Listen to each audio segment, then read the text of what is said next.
I've seen killers and kingpins sing behind the wall. Watch many men die because no one could make the call. I've seen entire empires crumble and fall. Yes, I've seen it all. But they've missed this war. By the grace of God. That's the clips. All right, grace of God. I love that song. Yeah. Anyway, week 15 recap, Winning Point Podcast. I'm Rex with my brother Tony. This is our 9th episode. It's week 15. It's been a roller coaster season. I don't believe we're almost at the end of it, man. Yeah, playoffs is on the cusp.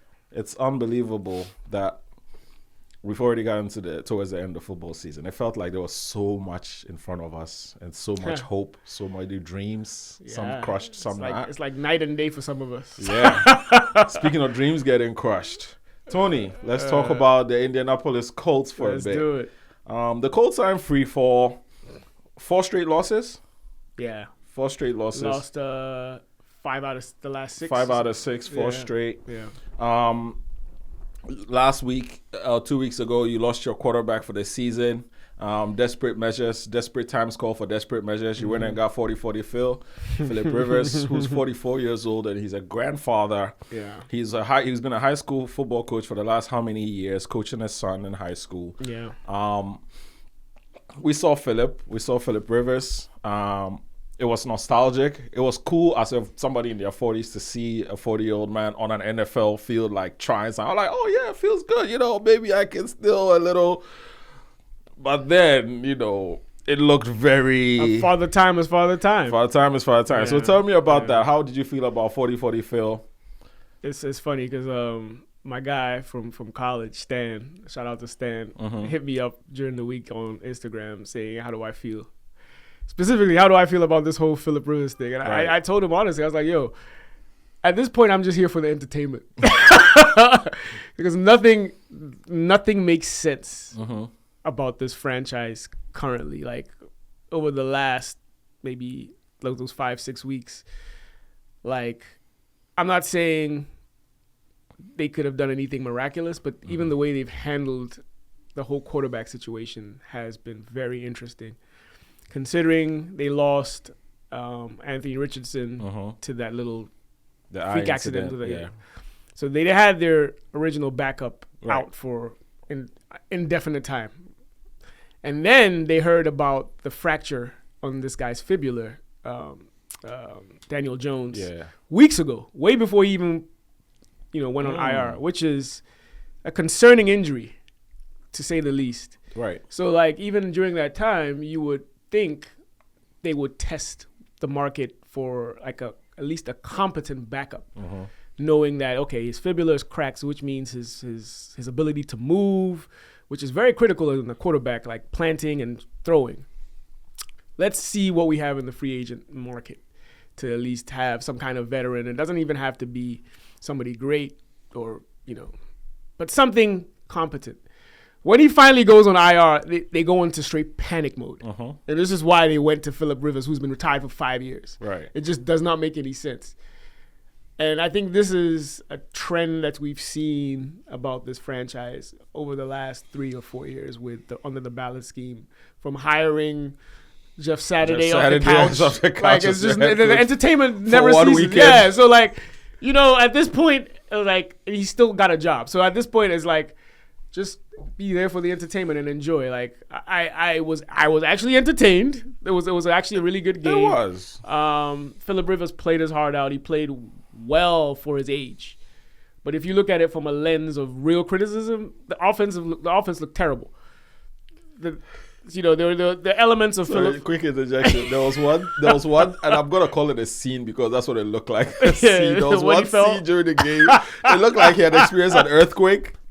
Yes. He drops back and just like falls, and then gets up and tries. The slowest get up, and then the slowest roll. He rolls, and I'm just like, yo, let's leave. Let's put this man back. Dude, I was scared for his life because he's so old. That was. He looks out of shape. Funny, but like there's certain aspects that you could take from him that you can tell like this guy is like an above average quarterback, right? Cerebrally. Oh, 100%, because like 100%. There was nothing in the game that they threw at him that he hadn't seen before. Right. Like he always had the right read, make the pass. The thing is, the ability to make the pass has kind of dropped. He had 2 passes of 10 plus air yards. Yeah, exactly. Everything was underneath. Yeah, exactly. Because he can't do it anymore. But He's 44. That was funny to me that the Seahawks were still defending like, hey, if we come close, maybe he might throw it over the. I'm like, he can't. He cannot.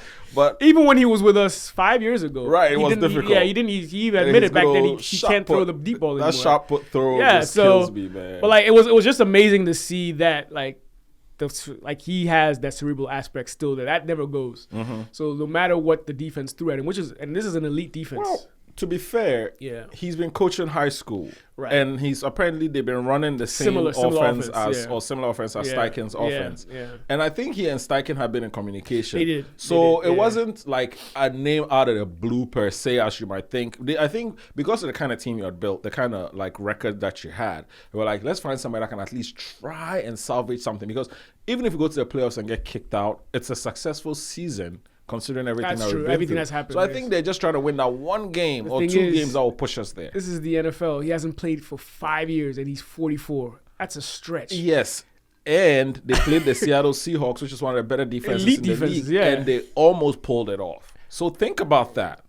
Mainly because of the defense. The defense played very well. I want to ask you about that. What was up with the defense 2 days ago? I think also to play devil's advocate, Phillip Rivers' presence, he carries an aura of leadership that is different from any other quarterbacks in the league. And I think when he came, he just raised the team level. Mm-hmm. Everybody just fed off his energy. The defense, as far as ability, was hampered because the secondary was complete. It was just guys from off the street. Yeah, outside of the safeties, all the corners were people that are like undrafted free agents, people that just don't have any experience. Right. So you could only play that well for so long, right? And at the beginning of the game, there was some kind of pass rush, which dwindled as the game went, and then Darnold kind of got into a groove, and eventually, they got. I got excited. I remember at one point I even texted you. I was like, "Oh, the Colts have made Sam Darnold same Darnold again." Yeah, exactly. I saw that. Brought him back to earth. Yeah, but. They didn't score a single touchdown. Respect to the Colts defense. Yeah, they did. That's Colts defense. They played very well. If you guys had made 1 or 2 more plays, 1 or 2 more throws, that could have gone very differently. So kudos to you. I think this was a confidence builder for Rivers as well. I think next game the whole team will look better. Who are you playing next? It's a tough one. I forget who. Oh, the 49ers Monday night. Ooh. Yeah, they're in form. They're rounding into form nicely, so that might be tough. Yeah. But anyway, so I've talked to you about the defense. We've talked about the offense. You've kind of lost hope about playoff success and everything. Yeah. But I think getting in makes a difference. Now I want to ask you some more down the line questions. Yeah. What are you gonna do about Danny Dimes and the contract? We'll find out. With his injury, I don't even believe he's gonna be able to play most of next year because of how late this injury happened. But you guys signed him for 1 year. I think it wasn't it? Yeah, 1 year. So he's a free agent. Right. So that's pretty much what I'm asking. There are options for a franchise tag, which is crazy, but you might have to. I believe Anthony Richardson is going to be the starting quarterback next year. So down the line, how that plays out, I think more. Faith in Riley Leonard. Jeez, man. Riley Leonard is not play. He needs reps. Isn't that the same argument you guys made about Anthony Richardson for 5 years? He's not NFL ready. He's not. That's why what you said about Anthony Richardson. No. Riley Leonard is a 6th-round pick, dog. There's levels. There's tiers. He's an athlete, though. He's an athlete. He's an athlete. But like as far as like playing quarterback purely, he's not there. He needs time. He needs time. But he has leadership qualities, which is part of the reason why 100%. They picked him. He looked great at ND, man. They figured like down the line he'll be a serviceable quarterback, So, but right now he's not ready to play, which is why he could have played. I mean, he's also injured as well. He has a PCL like strain or something, but he's not ready for like a full game, that kind of thing. So that's why they went back for Rivers. You think they do a QB rotation, sort of like when they need a play to like. If Richardson comes back, not with Riley. I think I'm talking about Riley and Fofo. I think no, I don't think so. I think because it might be like 3 yards. Riley can come in there and punch it through. So. I think it also depends on his injury. They just cleared Richardson to be able to do physical activity like run, like practice, but he's not ready to play yet. That's gonna take some time. So hypothetically speaking, if he goes to the playoff, which we probably won't, Right. he might actually play, like, usurp Phillip Rivers as the starter. But next year, I think he's going to be the starter. Next year, my bigger concern is, what are they going to do with upper management? That is what, and they've kind of. But I feel like this year upper management has done well. I think you guys have done well as a team. You put a really good team together. It has been almost 10 years. Yeah, but No. It's been almost 10 years, and we've only had 2 playoff berths in 10 years. Which GM in this league survives that? This year, we're not going to the playoffs. he's very angry. No, I'm just being Rex, rational. You know, Rex, you're being so positive with the Colts. What are your positive thoughts with the Ravens, man? I mean, this is like crazy how positive you guys are. Such a good team. You're doing a great job. You've lost 4 in a row. After having a monumental capitulation from 7-1 to what are we, 8-6? Like, we're literally having a record capitulation year, and you're saying it's good. Yeah, but it's because of injuries. It's not because you're played dead. Partially because of injuries. Partially. Yeah, but that is the NFL. Is like your team's going to get injured throughout the year. How exactly. Are you going to react? It's like, I understand, but I guess what I'm saying is if your team is struggling because of injuries, now you can't turn to. I feel like it's not fair to turn to management and say, "Hey, the team sucks. We're firing all of you." But I get it. 10 years is a long time. And like the management has built a decent roster. The problem I have with the management is the team's difference makers. None of them they drafted. None of them. That's true. The only one they might have, you could say, Pittman is not even a difference maker. If you put him on any other team, which team? He's like a wide receiver 2 or 3. You're right. Thank you. You're right. Jonathan Taylor's the only one. JT, yeah. Jonathan Taylor's the only one, and you can maker. maybe say Quentin Nelson. Latu's a difference maker. He's early. It's early to and then to be a difference maker, you have to be consistent at it. He's not quite there yet, and he gets some time. This is his second year. Right. Other than that, Zaire Franklin didn't come from. He was undrafted. He was, but undrafted, even him, okay. he is to me for him to be the Bynum is not from your team. Well, Pierce, you guys draft Alec Pierce. Yeah, so he's now coming into form. Right. He's now coming. And gotcha. Like, he's not considerably, like, if you look at other teams' number ones, he is on the ascendance. This is the thing with teams that, like, I believe when a team doesn't have a quarterback, it's difficult to build a roster. It's difficult to keep players. It's difficult to build players through their talent because you are constantly at a deficit. Yeah, but if you've been at the helm for 8 to 10 years, and you're picking early, you should have some difference makers that you've drafted. Like, I agree with that. I agree with that. At this point, I'm just putting context into the stats. Like, I've been one of those people that have been kind of advocating for Ballard, like, let's give him a shot. But the proof is in his resume speaks for itself. That's true. After 10 years, this is where you are. Anyway, Paul, can we look at the Colts schedule going forward? Death wish. Nah, it doesn't get easier. It doesn't get easier. Oh, boy. It's Monday night at the Niners. All the games that we're playing, Sunday, everyone is hot. Sunday with the Jags, and then you go to Houston to end the season. So what do you think is going to happen between now and January 4th when your season ends? You think you're losing all the games? Yeah, I think it's monumental. I think it's a monumental thing. I feel like the team has brought me. You guys remember where I was in September at the beginning of the year? It brought you back. It brought me back. Full circle. So it's like I'm cool. I'm cool. But started from the bottom, we're still here. Yes, exactly. We went up for a little bit, but we came right back down. That was like an airplane ride. Drake remix, but took off, came right back down. The thing is, like, I'm saying all these things about upper management, but even at that, with the moves that they've made, should they sever ties with upper management? Who would want to take that job without 2 first-round picks in the next 2 years? That's true. That is true. I think realistically, they play out his contract. That trade just hamstrung you guys. Yeah, so he comes back next year. I think after next year, his contract is expired or it's done. So he comes back one more year, and then they clean house. Okay, I think. So anyway, to add a little context, the Colts traded 2 first-round picks for Sauce Gardner, and now that you don't have a quarterback who's gone for the year and next year as well, most probably. Your defense has some holes that you need to fill. and this would have been a perfect time to use those first round picks, and now you don't have them. That is a tough spot to be in. And also, but the problem is, the reason why I agree with you that they're not going to get rid of him is, who's going to take that job without the first round picks? Thank you.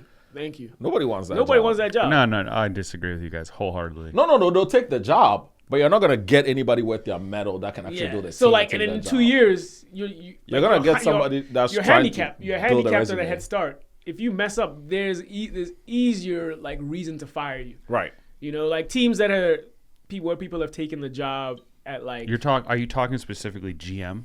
Yeah. You're saying no, but I'm telling you, there's like. No, people will take the job. Yeah. Oh no. If you're looking for, I know what you're saying. If you're looking for like an elite GM or someone that has experience that has done well in the past, they will probably hesitate, because what happens is if you take that job and you don't answer within 2 years, you're give out. The team reason to fire you, and that's not even your fault. That's what's happened to the Panthers recently. Like, there's some teams that have done that. Well, the owner of the Panthers was also a little kooky, so he's still paying 3 coaches ago. Like, that's insane. But I get your point. Yeah. Somebody worth their medal is not gonna. That job is gonna be. It's a job for somebody that wants to build their resume, wants to prove that they can. Right. Somebody that hasn't been a GM before, maybe. Exactly. Yes, and exactly. is that a chance you want to take? Exactly. Given where is that a chance as the Colts you want to take? Given that our current GM, this was his first time as a GM. He was used before that. He was more like he was part of a scout. He started as a scout, and then he went to like one of those assistant executives with the Chiefs. Gotcha. So he was there during the Mahomes build-up. Yeah, he was there. He was also there with. He was also with the Bears during the time they went to the Super Bowl when we played them.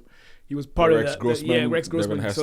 He has, but this is his first GM job. Gotcha. I think he's done. I think all in all, totally speaking, he's done really well. I think he could have done a little better. Yes. Drafting could have been a little better. You guys pulled the trigger on some picks that have come back to haunt you. Yes. One of them wasn't even your pick when you traded for Richardson, the running back, back in the day. Oh yes, no, that wasn't him. That wasn't him. Okay, then never mind. Then he's done really well. I think he's done. Because he's got a coach. He's done a decent job.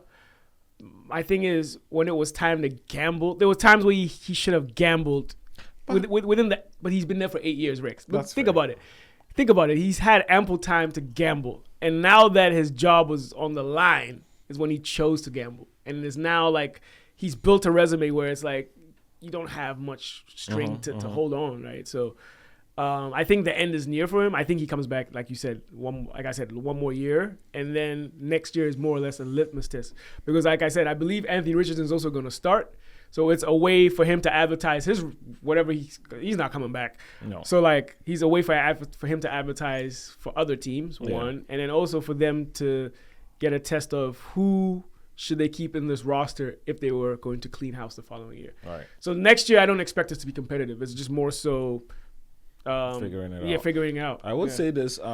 This is just to put a bow on it, and a little bit of was it light under the clouds? What was that expression? So there's some light at the end of the tunnel. The light in the tunnel. Silver lining in the clouds. Is that? Silver lining. That's it. Look at how the AFC shaped up this year. Yeah. You don't know what's gonna happen next year. Mahomes is hurt. The only powerhouse that looks like a powerhouse still is the Bills, and they are struggling they are fighting for their division. I don't even think they look like a powerhouse. It's very, like you said, up in the air. I'll get to that, but it's more like the AFC is still wide open. It is. So even if you don't have great success next year, if you can make it into the playoffs, it's a stepping stone in the right direction. 100%. So I agree. I'll keep my fingers crossed for the Colts. I 100% agree. I still believe that, this year I don't think you're going to make much noise anymore, but I still believe that the building blocks are there to do something. I really believe in Carly Elsey. I think if anything, I worry that she might feel she's better at the job that your GM has been, and that might be why she'll get rid of him. I think she's a better GM, but she understands what to take chances on. Because I believe she had a push in the QB becoming your starter. She had a push in the trade. Exactly. So she understands enough football as an owner. When you have an owner that understands enough football, it kind of helps a little bit. But anyway, so that's the Colts. It started out great. I'm just here for the entertainment, bro. It started iffy. The middle was great, and then the bottom was just it bottomed out. The bottom was like preseason football, man. You gotta love it. It's a humbler. as they say. Big humbler. Big humbler. I'd say it's been a fun year, right? Entertainment wise. I can't say my expectations are hampered because coming in, you guys saw how I was coming in. But they have some decisions to make because there's a lot of free agents, right? Especially on the defensive side. A lot of people are also starting to age. So for that litmus test year next year, I wonder who they'll bring back. And let's see. It's a long way from the Manning days. I'll tell you that much. So give me your positive spin on the Ravens, since you guys are like totally the defense is playing better. There you go. And then Lamar looks like he's taking a few steps. And then actually this weekend, Henry looked a bit like the Henry of the old. So that bodes well for cold weather and playoff football. But consistency is something we need to look into. All right. No, I'm excited, Rex. Winning Point Podcast, episode 9. Lamar turns it on. See you guys next time. It's been awesome. What an unbelievable episode. We're done, right? Look what you guys did to the Bengals. First time they shut him out in the first half, right? First time Burrow's ever been shut out. Bro, that defense is looking championship caliber. I mean, all right, slow down. Come on, dude. Don't patronize us, bro. The last time you played them, how much did they put up on you? Correct. Thank you. But championship? To shut out Burrow in the first half is impressive. What do you mean the first half, the whole game? Oh, they didn't score a touchdown, did they? Touchdown. They didn't score nothing. It was zero. First half was a 3. No, they got nothing. All right. You guys are trying to get me out of my element so that the viewers can see me lose my Why would we do that? And look crazy. But let's be realistic over here to begin with. First of all, the Ravens did win. Yes. Pull up the Ravens schedule for me. The Ravens did win. I'm going to pull up the stats too to Thank show you to back my argument. The Ravens have had, since we got back from the bye, they beat 5 bad teams, which at the time, and I'm talking at the time we played the teams, they were considered bad teams. 5 bad teams in a row. Then they lost to a bad team. Then they lost to an average team, and then they beat a bad team. And all of a sudden, we're here trying to spin this positively. No, this is not a good team. I don't think this team. You think Sean Payton and the Broncos? You think what's his face in New England? Vrabel in New England and his boys. You think they have worked all season to come and turn around and give it up to a team like this? That's not going to happen. So if we go into the playoffs at all, we're just taking up space. We're just going to get our participation trophy and head out. This is how bad the team has been. I believe we have one legitimate Pro Bowler on the team from this season, and that's Kyle Hamilton. That's how bad the team has been. Lamar Jackson is not top 10 ranked anywhere. He was hurt. He's still coming back from injury. I get that. Offensive line, terrible. Defensive line, no pressure all season. It has been bad. Are you trying to argue that we're looking great after we just beat a team with a quarterback who's having an existential crisis, who's having the conversation of, who am I and what is my purpose in life? Is that where we are pulling our victories from? Hold on. When growing up as a kid in Ghana, and I don't know if this happens with the white folks, but with my folks back home, when your parents find out a friend of yours has done something great, what is the first thing that they say to you? Look at what your mates are doing. Joe Burrow is looking at his mates. They're winning rings. They're winning MVPs. They are winning all pros. Joe Burrow is winning comeback player of the year back to back. He's tired. He's tired of struggling like this. He's tired of being, and everybody knows Joe Burrow is great. Everybody knows Joe Burrow is dangerous when he's on. He hasn't been able to play because he's always hurt, and he's tired. He's frustrated. And forget Sunday. 2 weeks ago, when they went up to Buffalo, I believe Joe Burrow, for the first time, cost his team a need to win game. Because they needed again to stay in the playoffs, to stay in the hunt, to stay relevant. And he cost them that game by throwing the pick 6 and then a pick after. I don't think he's ever been in that spot. So now he's doubting himself. He's doubting the organization. He's doubting his legacy. He's worried about a lot of things. And you go win that game and all of a sudden you're feeling proud of yourself. Shame on you. That is not a game. The last thing I read before we started filming today was the Baltimore Sun ranked all the positions from our Sunday game, and the highest position was D-line and secondary, and they both got B+. Not a single A in the performance. So that should tell you something. Yes, they won the game. Yes, they pitched a shutout, but that was not a great game. They were okay. They weren't great. Lamar threw for 150-something yards, which is not a problem when you don't have the ball a lot because you don't need to. I get it, but it's not a good team. That's my only concern about your performance, honestly, is Lamar. Everything else looks on the positive trend. Like Henry had 11 carries for 100 yards, which is pretty elite. The thing is, Lamar barely had passed the ball. He didn't need to, which I understand. He didn't need to do a lot, so I respect that. It is what it is. Mike Tomlin is doing Mike Tomlin again. He's about to have another winning record and not go anywhere in the playoffs, and then the Steelers are going to be in a conundrum again. Yeah. John Harbaugh is doing the same thing. He's about to have a decently successful season, considering all things considered, and then he's going to skate through again. And the changes are not going to happen. And a year from now, we're going to be right where we are. So not only am I concerned about... Let's slow down 1 second. Yes. Let's all take a deep breath. Mm-hmm. All right. Think about how unpredictable this year has been, right?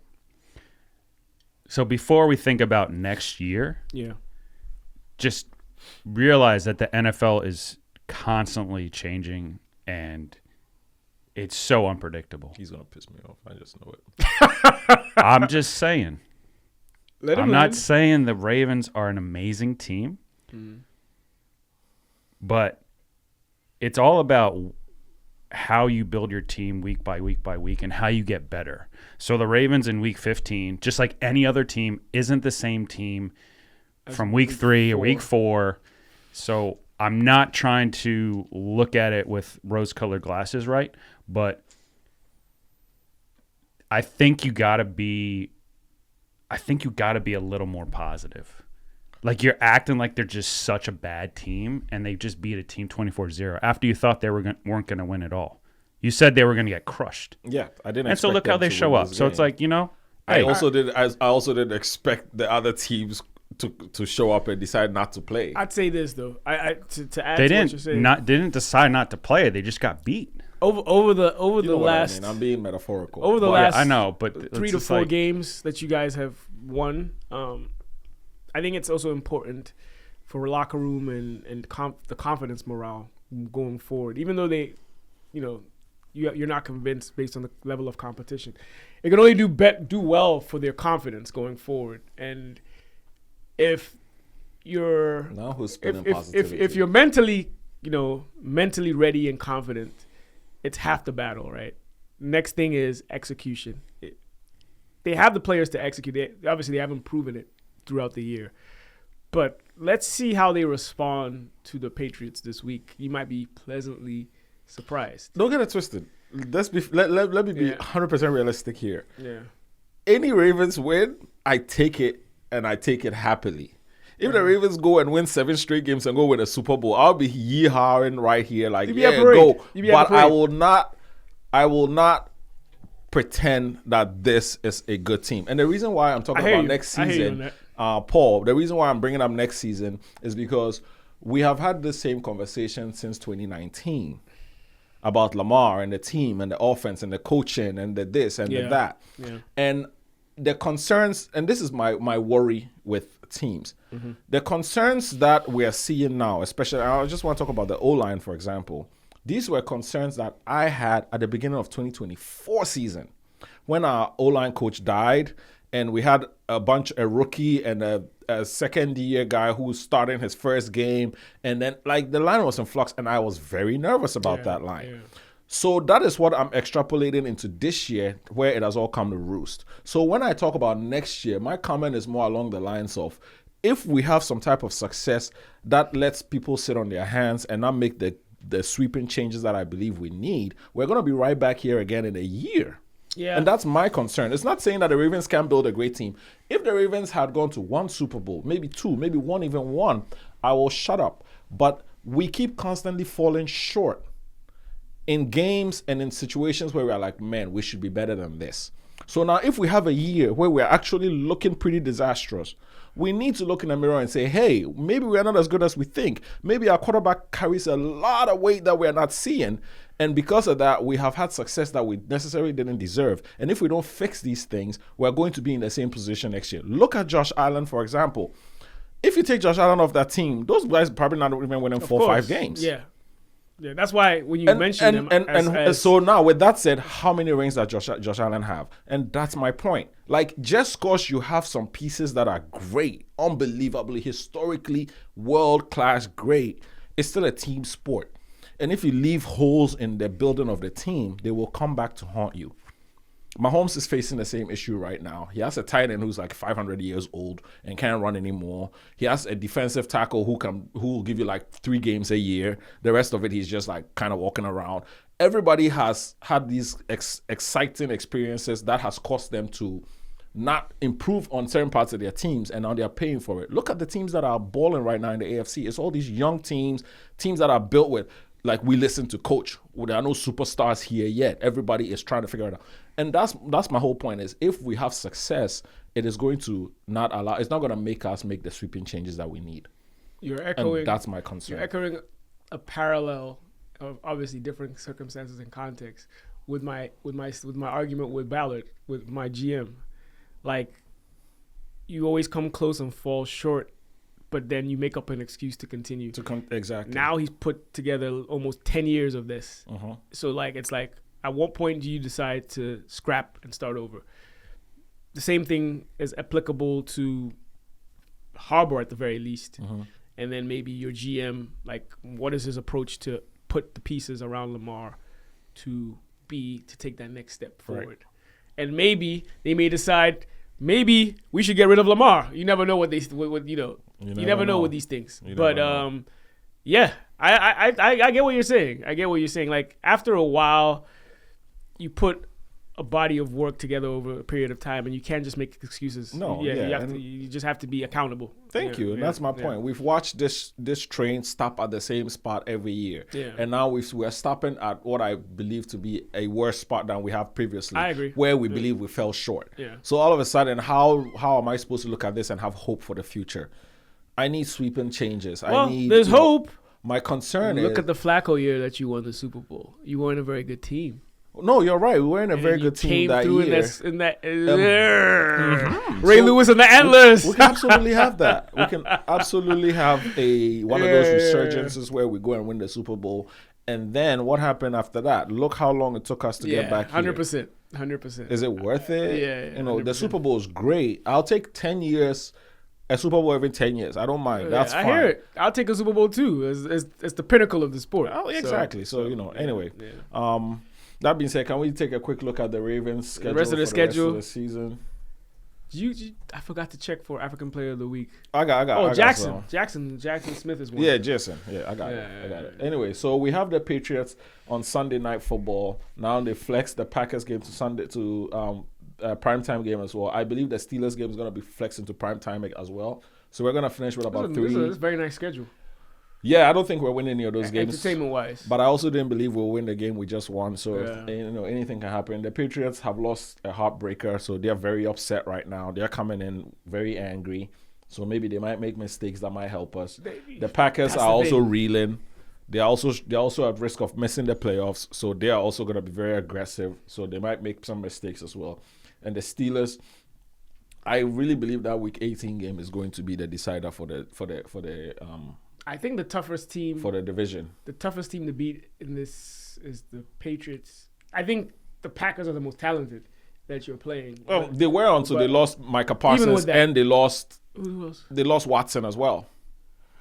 Oh, yeah. Which is significant. Watson got hurt, yeah? Yes. Once Watson went down, they stopped scoring. Oh, yeah. And so, is Reed back? Reed's back, but without Watson. Reed, the thing is, this is like his first or second game. Reed is as dangerous as Watson when he is on stride. I think this is only his second game, so he has to get back to speed. I'm not worried about the Packers because the Packers brand of football is, no matter how the game is going, the Packers are going to take shots. Yeah.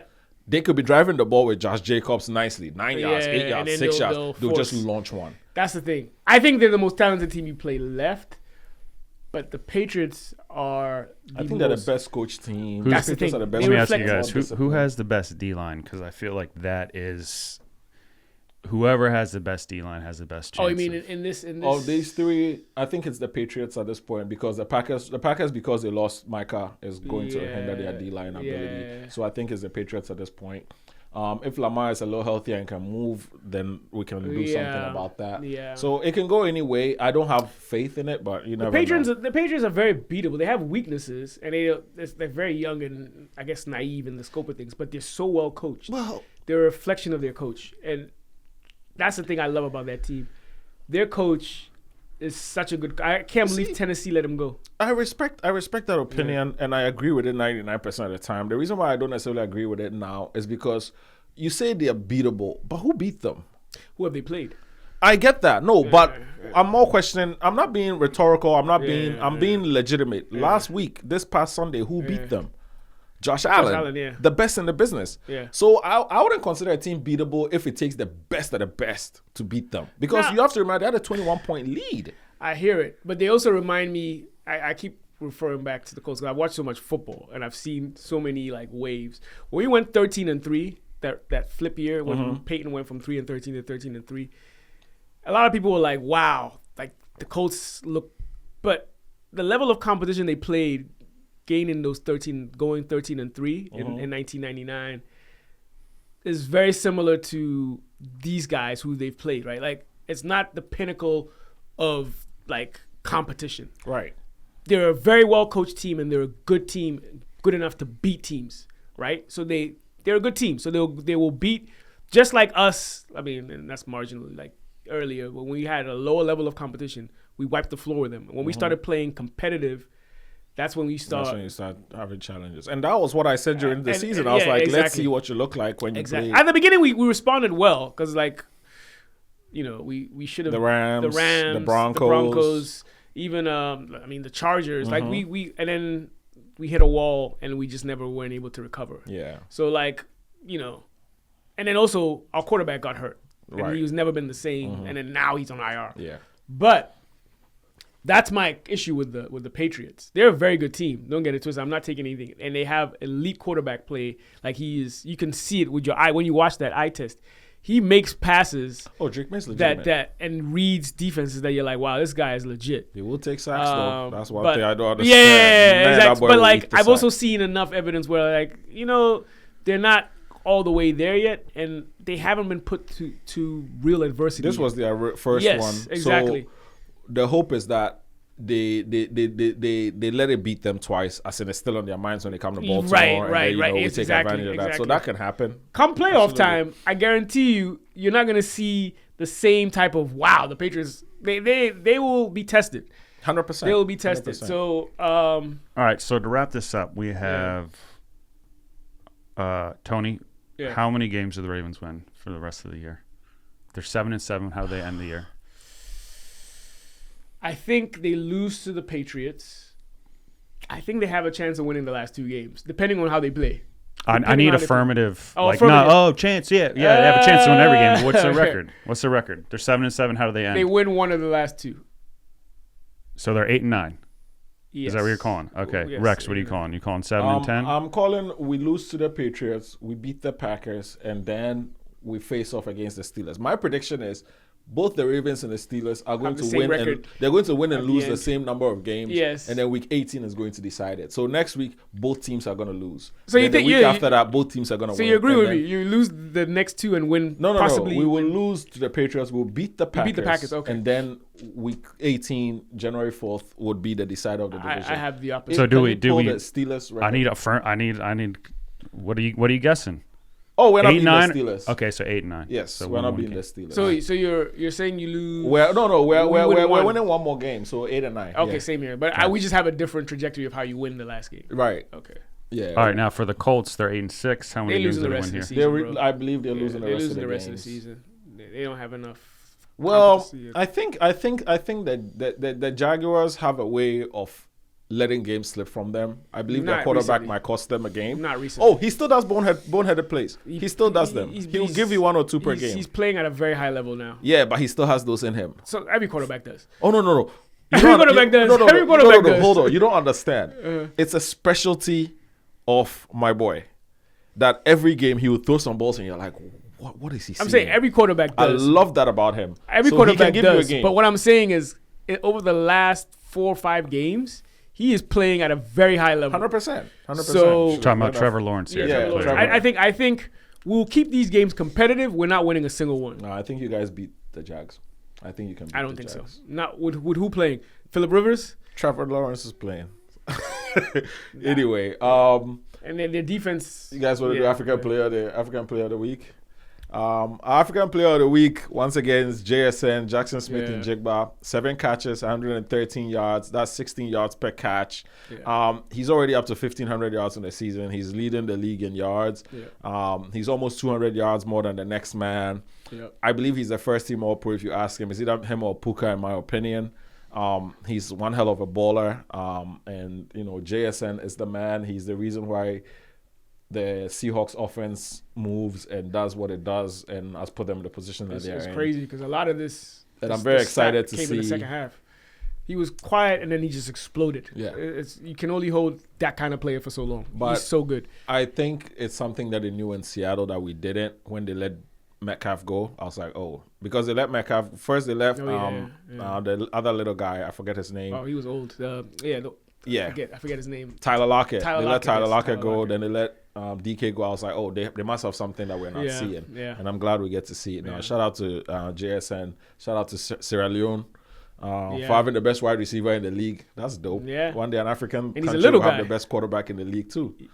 I know, right? The kid from Duke. For sure. Yeah, the Ghana guy. The Ghana boy from Duke. Anyway, Winning Point Podcast, Episode 9, Week 15 recap, Week 16 look ahead. It's been real. Time out. Oh, go ahead. Sorry, I cut you off. Sorry. We're going to be on hiatus for a while because we're heading to Ghana for Christmas and for something very, very important. Tony, would you like to elaborate for us a little bit? Some nuptials. That's it? Some lovely nuptials. Who's nuptials, Tony? Man's is getting married. For those that don't speak whatever language this boy is speaking, Tony's getting married in Ghana, and we're excited to go. Can't wait, man. Yeah, I can't either. Looking forward to it. And also getting out of this cold, so it's gonna be a good time. That too. Yeah. Shorts and t-shirts in a week. Yeah. You got your speech ready? I don't know if I'm giving a speech, but he's giving a speech. I don't plan speech. Me neither. I found that I'm that's not good. good. That's good. That's the best way. I am too. I realized that. But yeah, he'll be talking. Good to know. I'll be thinking about it now because. No, I wanted to surprise you because you overthink it. So you shouldn't have said it. You should have just kept it quiet. But anyway, good to know. Winning Point Podcast. Tony's getting married. We're going to Ghana. The Ravens are going to the postseason, according to Paul and Tony. I'm not too sure. The Colts have taken off and sort of landed. I didn't say that. I said there's a chance. You're saying there's a chance. There's a chance. There is a chance. Dumb and Dumber. Yeah, exactly. You're saying there's a chance. Anyway, it's been real. It's been real. We'll talk to you in the new year. Yeah.